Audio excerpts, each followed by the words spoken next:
La 19e promotion de l'EFOFAT, l'école de formation des officiers des forces armées togolaises, a reçu les épaulettes de sous-lieutenant ce vendredi. Cette 19e promotion est baptisée promotion Serval. Elle a pour parrain Idriss Déby Itno, président du Tchad.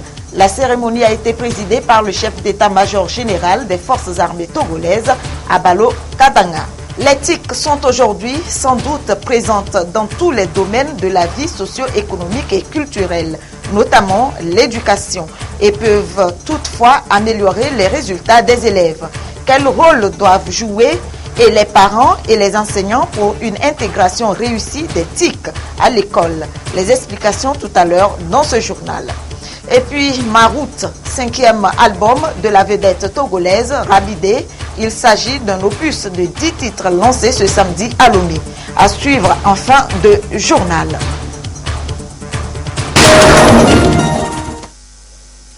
Voilà pour les titres du 20h de ce dimanche. Bonsoir, ravi de vous retrouver pour ce nouveau journal que nous ouvrons avec la cérémonie de remise d'épaulettes de sous-lieutenant aux élèves de l'EFOFAT, l'école de formation des officiers des forces armées togolaises de Pia.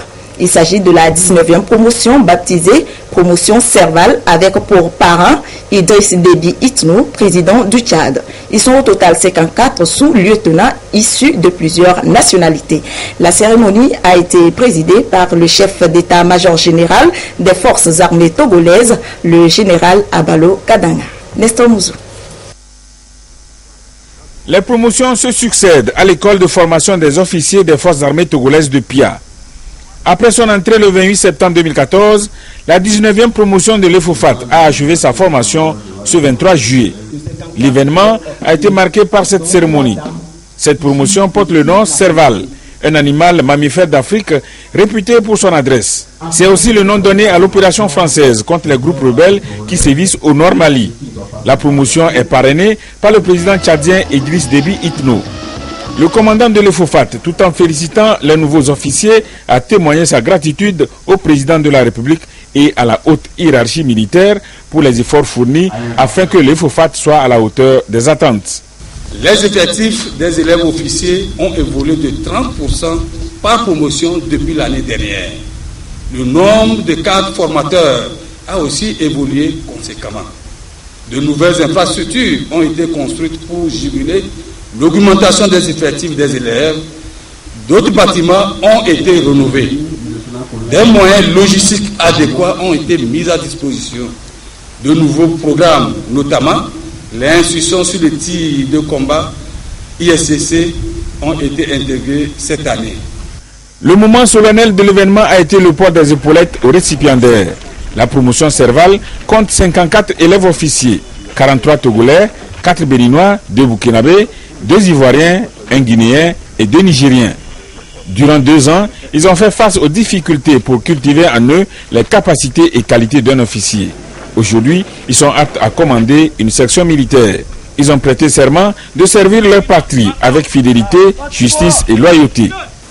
Mesdames et messieurs les sous-lieutenants de la 19e promotion, promotion Serval, c'est donc avec une grande satisfaction que j'ai reçu votre premier salut d'officier. Je veux croire que vous saurez être à la hauteur de cette attente de vos hiérarchies. Je puis vous garantir d'ores et déjà que nous attendons beaucoup de vous. Vos nations attendent beaucoup de vous pour prévaloir de celles-ci et garantir à nos pays les meilleures conditions de leur développement, comme le disait son Excellence Fort et Sonzimna Gnassingbé, président de la République, chef des armées, surtout en ce moment où le monde entier fait face à ce léviathan d'insécurité. En embrassant la carrière des armes, vous avez fait le choix de lier votre destin à celui de vos pays. Je veux pouvoir compter sur vous, votre patriotisme et votre dévouement pour assurer cette vocation de servir avec abnégation et défendre la paix tout en cultivant l'excellence, l'esprit de discipline et la rigueur. À ce jour, l'EFOFAT a formé 476 officiers togolais et des pays amis. Beaucoup d'autres viendront s'ajouter à ce nombre. D'ailleurs, la 20e promotion a reçu son baptême. Elle s'appelle Promotion Émergence et a pour parrain le président Ali Bongo Ondimba du Gabon. La Promotion Émergence est dans sa deuxième et dernière année de formation. L'année prochaine, ce sera son tour de porter les épaulettes. La cérémonie s'est achevée avec un défilé des élèves officiers de l'EFOFAT et des sections des différents corps composant la deuxième région militaire.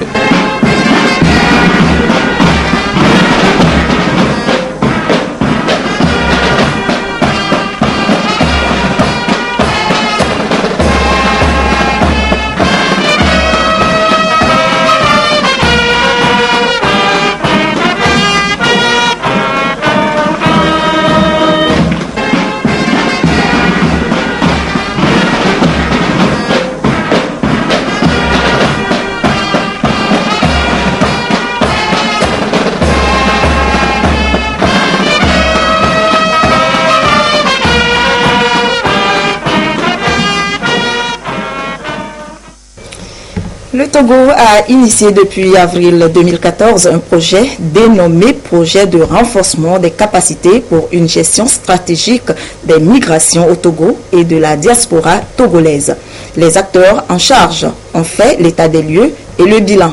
Ce projet vise à mieux gérer les questions de la migration avec un accent sur la mobilisation de la diaspora et d'aider surtout l'État à bien maîtriser le phénomène pour une bonne pratique en matière de gestion des questions liées à la migration. Serge Taston, Silver Aboutou.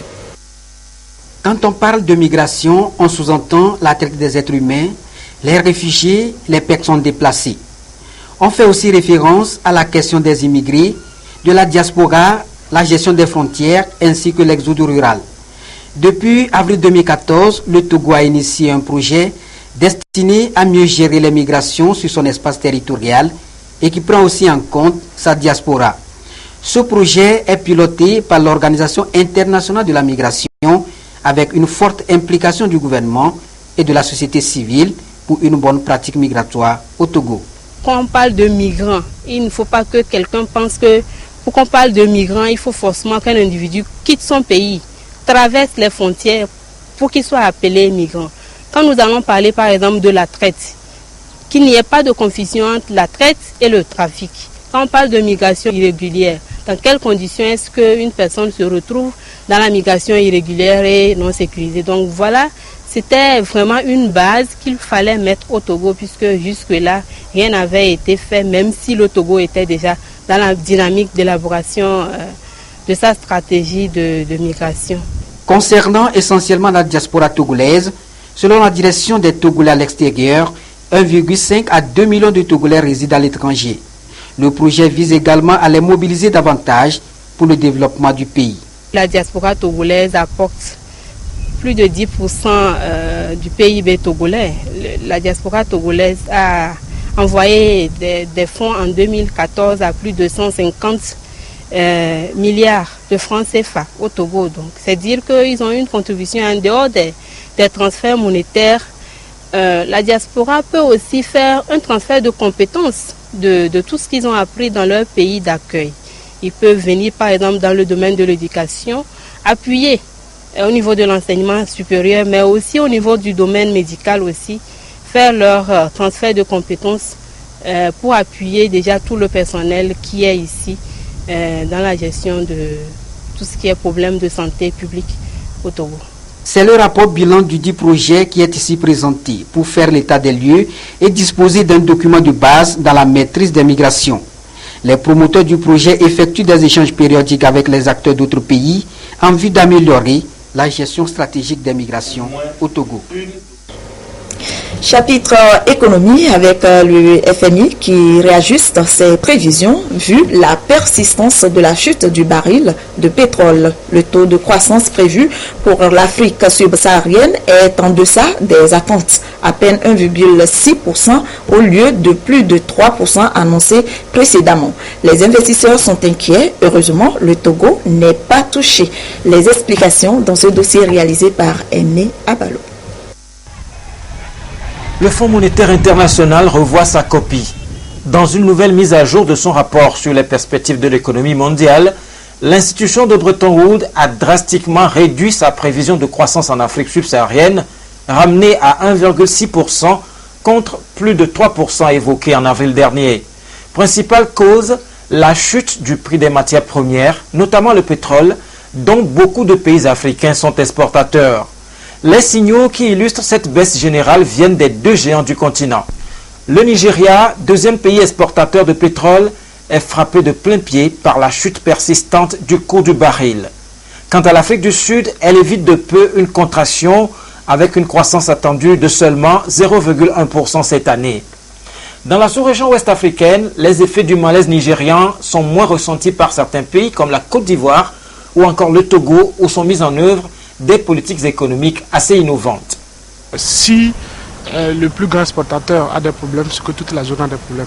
Donc c'est ce qui a fait que le FMI a revu à la baisse le taux de croissance de toute la sous-région.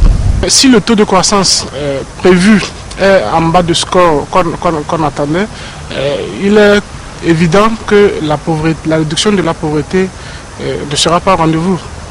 Il est également attendu du fait que le taux de croissance soit faible. S'il est en dessous du taux de croissance de la population, le PIB par habitant va également chuter dans cette sous-région-là. Selon les prévisions du FMI, le Togo n'est pas tellement touché par cette crise, étant donné que le Togo n'est pas exportateur de pétrole.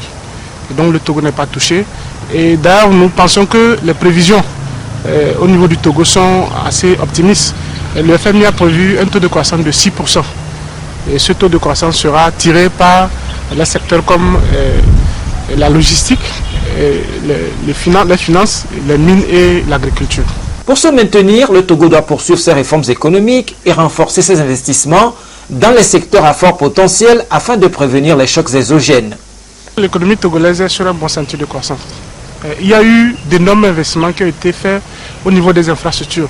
Et nous pensons quand même que si les investissements qui sont faits au niveau des infrastructures se poursuivent également dans les secteurs sociaux, le taux de croissance attendu dans les années à venir sera assez important.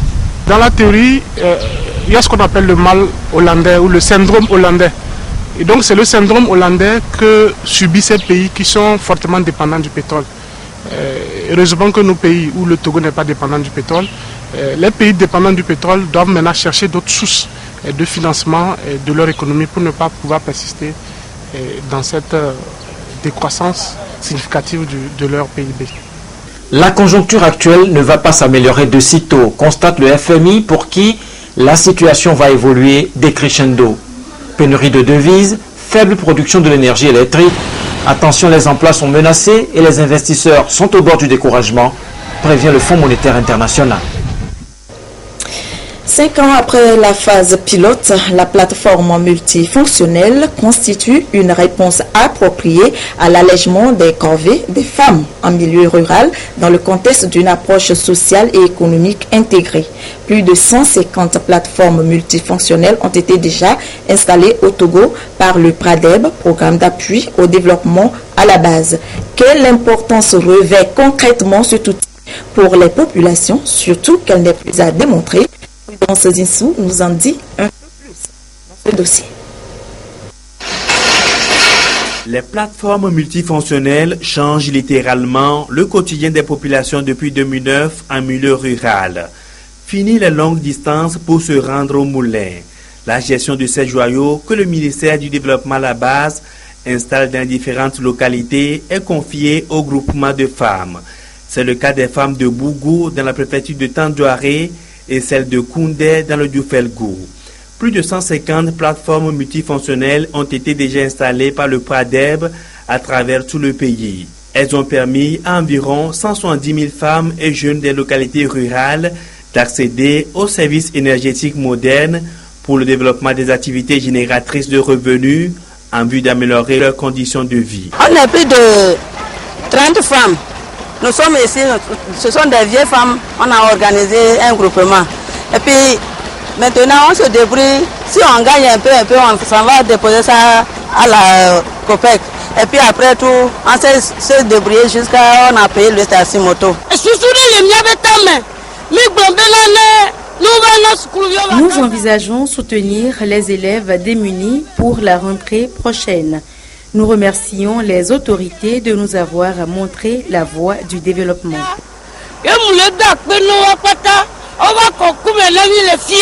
En 2015, le PNUD a apporté un appui de plus de 150 millions de francs CFA au ministère du Développement à la base pour la réalisation des activités de ce projet dont la vision est d'atteindre 1000 plateformes multifonctionnelles dans les communautés d'ici à 2020.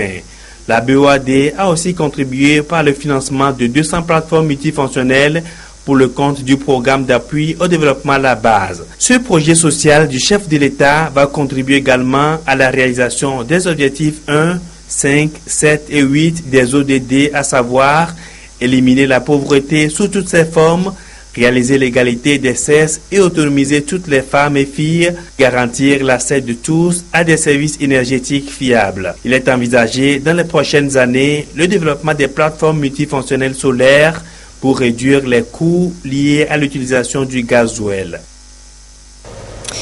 La première édition de la foire Made in Togo s'est ouverte ce vendredi à Lomé et se poursuit jusqu'au 2 août au CETEF. Durant 2 semaines, les exposants auront à conquérir le public, à nouer des relations d'affaires et à améliorer leur visibilité. Cette initiative vise essentiellement à promouvoir la consommation des produits locaux. Emmanuela Adiaklo, Lucassi. La première édition de la foire Made in Togo, qui met en valeur les produits locaux, met en exergue une kyrielle d'exposants. Une diversité de produits et de services est promue à travers cette plateforme commerciale. Sur ce stand, par exemple, on découvre une cuisinière à biogel. Elle fonctionne à l'aide d'une solution obtenue suite au recyclage des déchets. C'est un produit fabriqué qui est conçu à base aussi des débris agricoles et des épluchures de manioc que vous voyez ici, que nous récupérons, que nous broyons, que nous transformons d'abord en éthanol, puis en biogel. Donc, comme vous le voyez ici, vous voyez la flamme là, la flamme est obtenue à partir du biogel. Et avec ça, cette flamme, vous pouvez préparer tout ce que vous voulez. À quelques mètres de là, le stand goût et saveur. Ici, un nouveau lait fabriqué à base de souchet made in Togo. Le souchet, c'est ce que nous appelons communément efio ici. Donc nous avons du lait à base de souchet qui est produit de manière ordinaire traditionnelle. Donc nous l'avons en non sucré et en sucré. Nous avons aussi de la panna cotta de souchet pour vos desserts. Minsob Logou est un habitué du domaine industriel. Cette fois-ci, en plus de la machine Fufumix, il présente un mini-tracteur de 13 chevaux qui répond aux réalités des agriculteurs togolais. Notre mini-tracteur est mieux adapté pour pouvoir vous aider à cultiver votre espace. Si vous prenez par exemple 1 hectare, notre mini-tracteur cultive 1 hectare en moins de 5 heures. Ça c'est la moyenne. Et on utilise comme carburant au maximum 10 litres de gasoil. Et nous avons conçu ce mini-tracteur dans notre unité de production qui est basée à Goué-Kossiga. Si vous venez là-bas, vous allez nous trouver. Ça a été conçu de toutes pièces. Alors, pour un créateur d'une machine, je ne crois pas qu'il y ait un problème qu'on ne soit pas vraiment à même de résoudre. Donc, pour des questions de pièces, il n'y a vraiment pas à s'inquiéter. Cette foire est une innovation du Centre togolais des expositions et foires de Lomé CETEF, destinée à offrir une visibilité aux entrepreneurs togolais. À 48 heures de l'ouverture officielle de ce carrefour commercial, tout est fin prêt. Nous avons déjà enregistré pas mal d'exposants. Au niveau exposant, on est satisfait. Et on a remarqué que c'est des jeunes entrepreneurs pour la plupart. Le tissu entrepreneurial togolais par le passé est très faible, mais ce que nous sommes en train de voir constitue, on peut le dire, un vivier et pour l'entrepreneuriat au Togo. C'est des jeunes entrepreneurs qui sont là dans tous les secteurs de l'activité économique et donc il nous est nécessaire à nous tous de pouvoir les appuyer pour que demain on puisse avoir ce tissu d'entrepreneurs viable. Au menu de cette foire qui prendra fin le 2 août prochain, des conférences débats, des formations, des soirées concerts et humoristiques, ainsi que des dégustations de mets. Le CETEF fait de la foire Made in Togo un label que peut s'approprier tout jeune entrepreneur avide de s'offrir une ouverture tant sur le plan national qu'international. Campagne d'établissement de carte nationale d'identité aux acteurs du secteur informel lancée par la DOSI, la délégation à l'organisation du secteur informel pour ceux qui n'en disposent pas, bien sûr. La DOSI poursuit ainsi son accompagnement pour assainir ce secteur d'activité. L'étape de Kara avec Nestor Mouzou. Opération foraine d'établissement de carte nationale d'identité à Kara. Bénéficient de cette opération les acteurs du secteur informel qui sont sans ce document. La démarche a été faite par la délégation à l'organisation du secteur informel. Une preuve supplémentaire de l'intérêt que la DOSI accorde aux artisans et aux commerçants dont l'apport à l'économie nationale est considérable. L'organisation du secteur informel nécessite une réponse multisectorielle qui fait appel à une synergie d'action.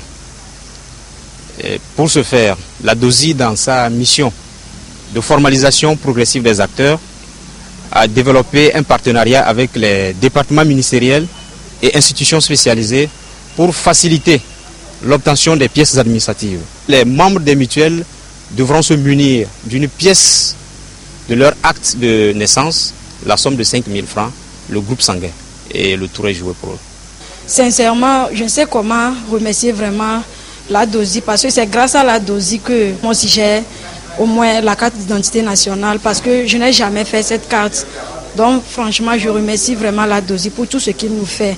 Et en plus aussi la MUCAT pour notre adhésion.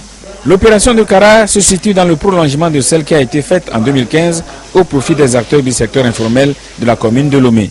Au fait, qu'est-ce que DOSI veut? DOSI veut permettre à ces femmes, à ces hommes, à ces artisans d'aller facilement au-delà des frontières sans toutefois se faire embêter à la frontière parce qu'ils n'ont pas de pièce d'identité.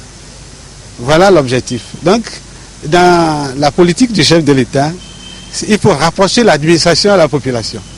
Donc la DOSI a très bien compris, a vite compris et a demandé faire cette partenariat avec nous pour qu'on puisse faciliter la tâche et s'inscrire dans la ligne droite de la politique du chef de l'État.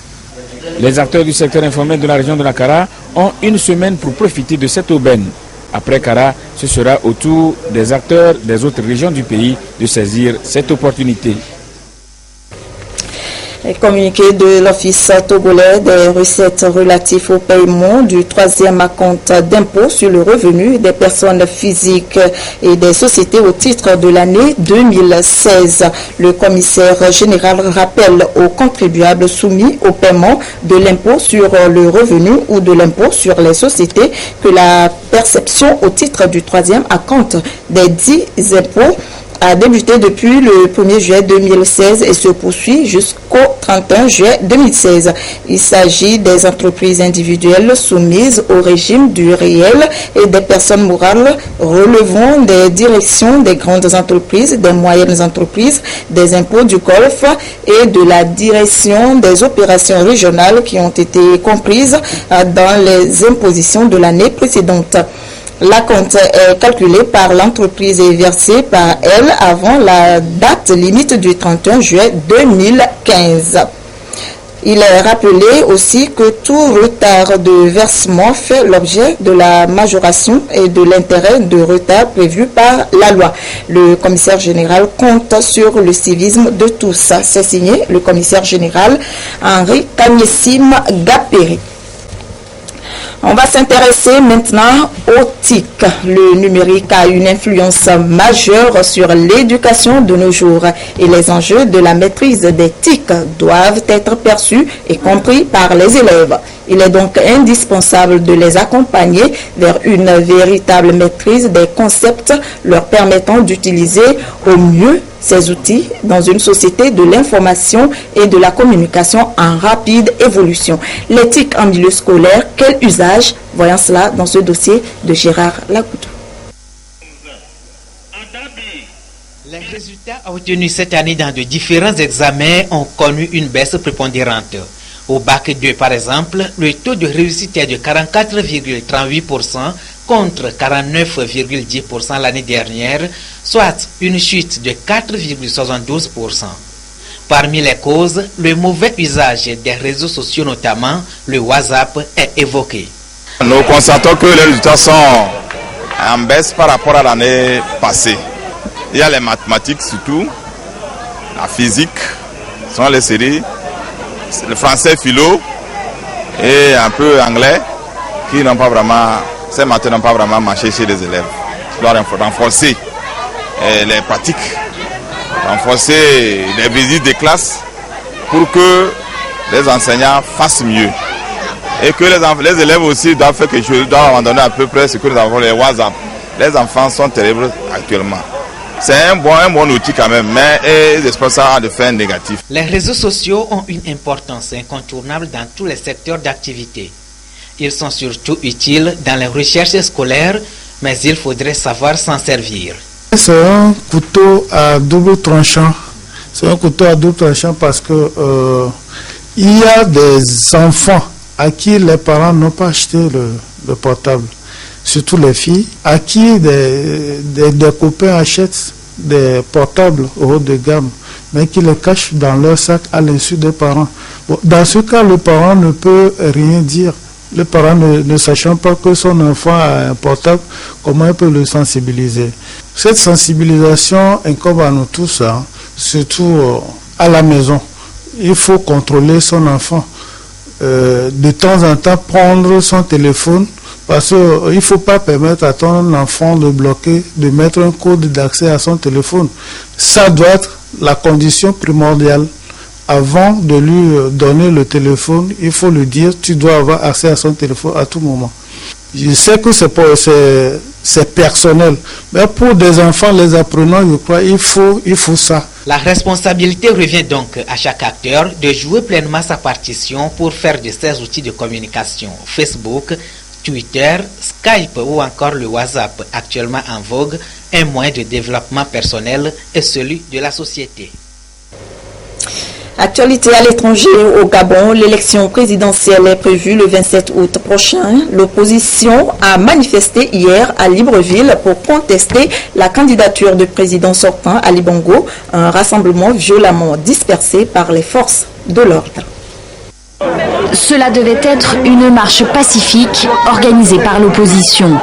Des centaines de personnes venues contester la candidature d'Ali Bongo à l'élection présidentielle. Les opposants avancent dans le calme en chantant l'hymne national, lorsque très vite, la manifestation dégénère. Les forces de l'ordre chargent violemment le cortège à coups de gaz lacrymogène. Nous étions désarmés, nous avions les mains nues.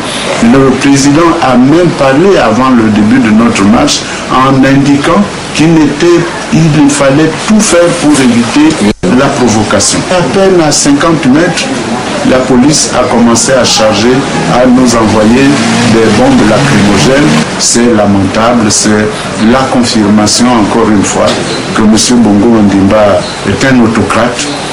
Pour le gouvernement, il fallait disperser le rassemblement.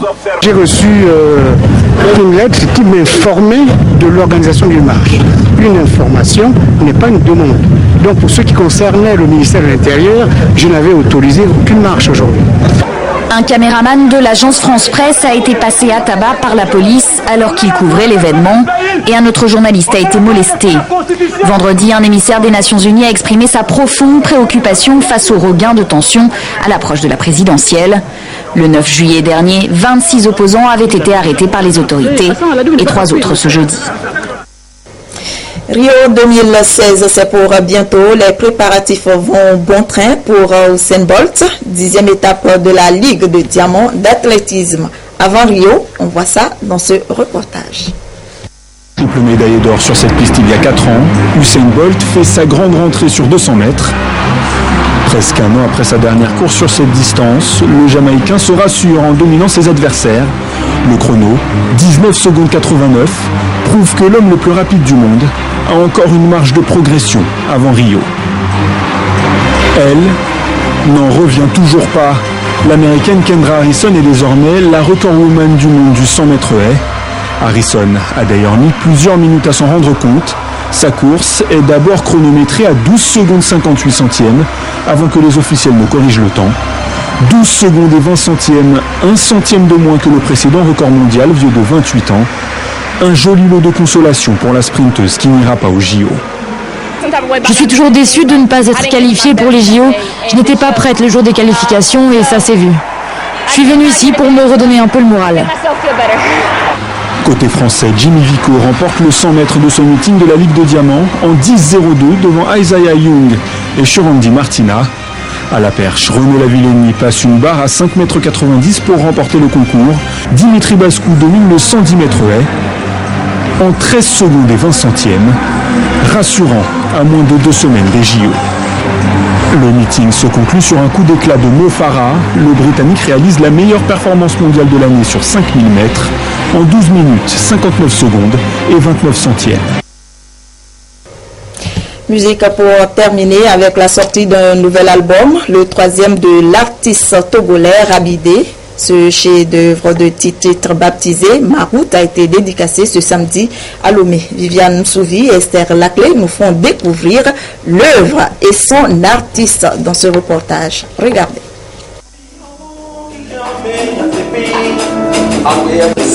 Marout, le nouvel album de l'artiste Rabidé.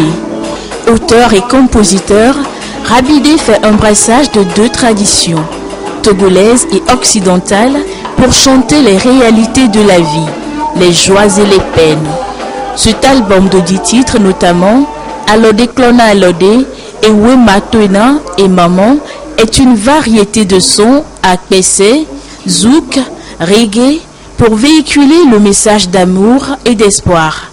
Marout, un chemin tracé pour tout un chacun. Marout, c'est la route de tout le monde en fait. C'est la route de tout le monde. C'est bon pour dire que nous sommes tous des pèlerins sur cette terre. Et que, voilà, durant notre pèlerinage, on rencontre plein de choses. On a toujours besoin de quelqu'un. On rencontre des difficultés sur notre route. Voilà. Et je voulais partager tous ces messages sur cet album. Donc j'ai donné le titre Marout pour dire que pour que cet album soit un élément accompagnateur, quelque chose qu'on peut tirer du sac à tout moment. Rabidé est à son 3e album. Agbia Cliquant en 2014, Trogbova en 2015 et Marout qui vient d'être lancé. Après ses expériences de maître choriste au pays, Rabidé a dirigé pendant 10 ans la chorale gospel d'Idjolé de la région d'Alsace en France. Originaire de la préfecture de Cloto, Rabidé répond au nom de Akoubia Désiré et vit en France. Comme un feu d'artifice, c'était matin de mousson du mois d'août de chez nous. La nouvelle d'une vie jaillissante nous parvint. Le mot miracle prend tout son sens. Les souvenirs de 9 mois d'attente et d'impatience défilèrent. Oh, quel bonheur! Et c'est tout pour ce journal. Merci à tous les téléspectateurs qui nous suivent en Afrique et partout ailleurs sur la télévision togolaise. Je vous souhaite une très belle soirée et bon début de semaine.